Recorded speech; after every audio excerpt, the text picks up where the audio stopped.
Depuis 4 jours, je suis en Nouvelle-Calédonie. La Nouvelle-Calédonie, c'est ce territoire français du Pacifique situé entre l'Australie et la Nouvelle-Zélande. Et c'est un territoire qui fait la richesse, la beauté de la France. C'est l'outre-mer français qui permet à notre pays d'avoir un espace maritime qui est l'un des plus importants du monde, 11 millions de kilomètres carrés. La France qui est une des rares nations du monde où le soleil ne se couche jamais. Eh bien, ce territoire de la Nouvelle-Calédonie, il mérite aujourd'hui notre soutien et notre attention. Dans le cadre des accords de Matignon en 1988, puis des accords de Nouméa, eh bien, nous avons beaucoup cédé aux exigences des indépendantistes, relayées d'ailleurs par la gauche, avec le transfert de compétences nombreuses de l'État central français vers la Nouvelle-Calédonie.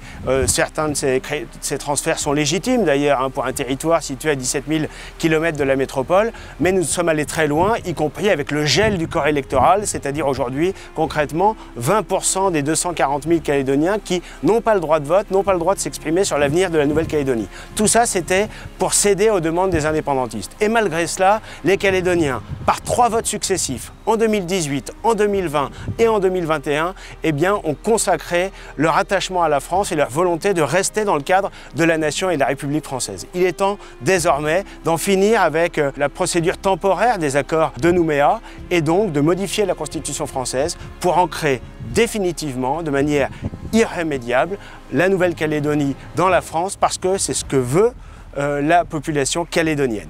Et puis bien sûr aujourd'hui la Nouvelle-Calédonie, ce sont beaucoup d'enjeux économiques dans cette zone Indo-Pacifique où la concurrence est très vive, notamment avec la Chine. On sait très bien que l'indépendance de la Nouvelle-Calédonie, ce serait à la clé évidemment la Chine qui met la main sur ce territoire et ce serait les Kanaks qui veulent légitimement défendre leur identité, leur spécificité, leur mode de vie qui en seraient d'ailleurs les premières victimes alors que la République les protège aujourd'hui, la République française.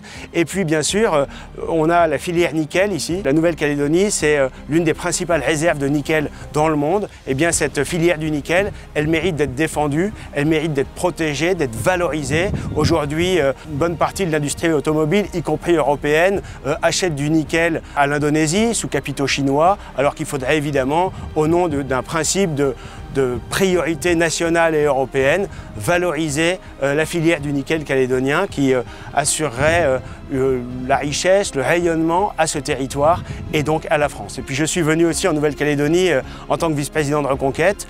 Près de 10% des Calédoniens ont fait confiance à Éric Zemmour, ont voté pour lui à l'élection présidentielle. Notre mouvement s'organise ici en Nouvelle-Calédonie. J'ai eu l'occasion de rencontrer des acteurs politiques, des acteurs économiques, l'ancien président du gouvernement calédonien, Harold Martin, Simon Louécotte, qui est d'origine kanak, loyaliste, profondément attaché à la France, qui a été président du Congrès et qui a été sénateur pendant de très nombreuses années. Voilà, ce sont des personnalités qui montrent qu'on peut être à la fois calédonien, authentiquement, avec un amour pour ce territoire merveilleux, pour ce joyau, et en même temps, plus que jamais, attaché à la France. C'est l'avenir que mérite la Calédonie et c'est ce que veulent et ce qu'ils ont exprimé par référendum les Calédoniens.